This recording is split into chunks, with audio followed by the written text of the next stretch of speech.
रात के ठीक 2:17 थे। ना पूरा सन्नाटा, ना पूरी आवाज, बस वही अजीब सा समय जब इंसान जाग भी रहा होता है और सो भी रहा होता है। उस रात शहर के बाहर पहाड़ी के नीचे बने एक पुराने सरकारी गेस्ट हाउस में एक अकेला आदमी रुका हुआ था। ये जगह बरसों से बंद पड़ी थी, लेकिन हाल ही में इसे दोबारा खोल दिया गया था। कागजों में ये इमारत सुरक्षित थी, पर लोगों की यादों में नहीं।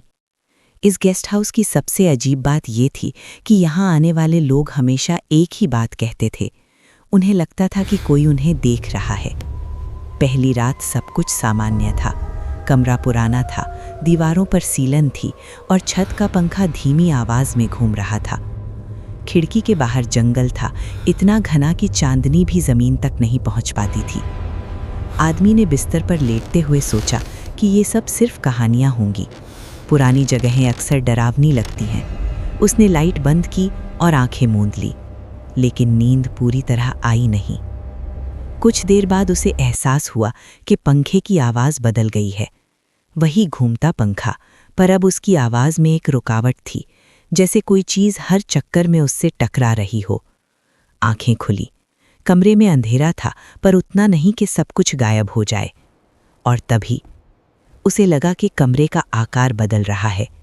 दीवारें पहले से ज़्यादा पास लग रही थीं, छत नीचे झुकती हुई महसूस हो रही थी और हवा भारी थी, जैसे सांस लेना भी मेहनत का काम हो। उसने उठकर बैठने की कोशिश की, पर शरीर ने साथ नहीं दिया। हाथ हिलाना चाहा, पर हिल नहीं पाए। पैर उठाना चाहा, पर वे बिस्तर से चिपके हुए लग रहे थे। उसे समझ आ गया, ये नींद का वो डरावना पल था जब दिमाग जाग जाता है, लेकिन शरीर नहीं। तभी कमरे के कोने से हल्की सी सरसराहट आई। कोई आवाज़ नहीं थी, बस ऐसा लगा जैसे कोई चीज़ धीरे धीरे ज़मीन पर घिसट रही हो। उसकी नज़र उस कोने पर टिक गई। अंधेरे में कुछ था जो पहले वहाँ नहीं था। एक परछाई, लंबी, असमान। वो परछाई हिल नहीं रही थी, बस खड़ी थी। और सबसे डरावनी बात ये थी कि उसे ऐसा नहीं लग रहा था कि वो परछाई उसे देख रही है, बल्कि ऐसा लग रहा था कि वो परछाई उसे पहचानती है। दिल की धड़कन तेज हो गई, सांसें छोटी और भारी होने लगीं। तभी कमरे का तापमान अचानक गिर गया, इतना कि उसकी त्वचा पर ठंड चुभने लगी। परछाई ने पहला कदम आगे बढ़ाया। कोई आवाज़ नहीं, कोई हलचल नहीं, बस उसका आकार थोड़ा और साफ होने लगा। अब वो एक इंसानी आकृति जैसी लग रही थी, लेकिन पूरी तरह नहीं।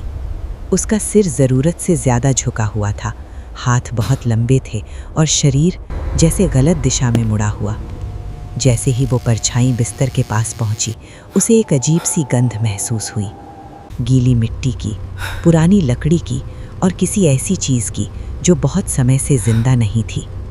उसका दिल ज़ोर ज़ोर से चिल्ला रहा था, लेकिन मुंह से एक आवाज़ नहीं निकल रही थी।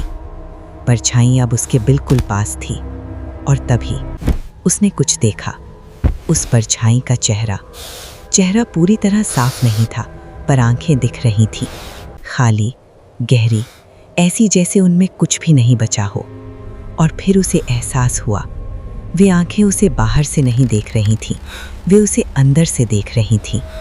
अचानक उसके कानों में एक भारी दबाव महसूस हुआ, जैसे कोई उसकी खोपड़ी के अंदर बोल रहा हो। यादें, ऐसी यादें जो उसने कभी किसी को नहीं बताईं, ऐसी बातें जो उसने खुद से भी छुपाई थीं। गलतियाँ, डर, अपराध बोध, सब कुछ एक साथ उमड़ने लगा। परछाई धीरे धीरे झुकी और उसका चेहरा उसके चेहरे के बिल्कुल पास आ गया। अब वो हिल सकता था, अब वो चीख सकता था, पर उसने ऐसा नहीं किया, क्योंकि उसी पल उसे समझ आ गया कि ये कोई भूत नहीं था, ये कोई आत्मा नहीं थी। ये वही था जो इस इमारत में पहले मर चुका था, और मरते वक्त उसने खुद को माफ़ नहीं किया था। ये गेस्ट हाउस पहले एक मानसिक पुनर्वास केंद्र था, जहाँ ऐसे लोग रखे जाते थे जो अपने अतीत से भाग रहे थे। और जो लोग यहाँ मरे, वे कभी सच में यहाँ से गए नहीं थे। वे हर नए मेहमान में खुद को ढूंढते थे। परछाई का चेहरा अब साफ होने लगा और उसमें उस आदमी की ही झलक थी, थोड़ी बदली हुई, थोड़ी टूटी हुई, लेकिन पहचान में आने लायक। उसे एहसास हुआ ये जगह लोगों को डराती नहीं, ये उन्हें आईना दिखाती है, और हर कोई आईना देखने की हिम्मत नहीं रखता। अचानक कमरे की लाइट जल गई। पंखा सामान्य आवाज़ में घूम रहा था। कमरा फिर से वही था, कोई परछाई नहीं, कोई ठंड नहीं। वो हाफता हुआ बैठा था, पूरा शरीर पसीने से भीगा हुआ। उसने खुद को समझाया कि ये सिर्फ एक सपना था, नींद का खेल। लेकिन तभी उसकी नज़र कमरे के कोने पर पड़ी। वहाँ गीली मिट्टी के निशान थे और दीवार पर ऊंचाई पर एक हाथ का निशान, ऐसा निशान जो सिर्फ ज़मीन से ऊपर उठकर लगाया जा सकता था। अगली सुबह वो गेस्ट हाउस खाली कर दिया गया और कुछ हफ्तों बाद वो इमारत फिर से बंद कर दी गई। सरकारी रिकॉर्ड में वजह लिखी थी, सुरक्षा कारण, पर असली वजह कोई नहीं लिखता, क्योंकि कुछ जगहें लोगों को मारती नहीं, वे उन्हें जिंदा रहने नहीं देती।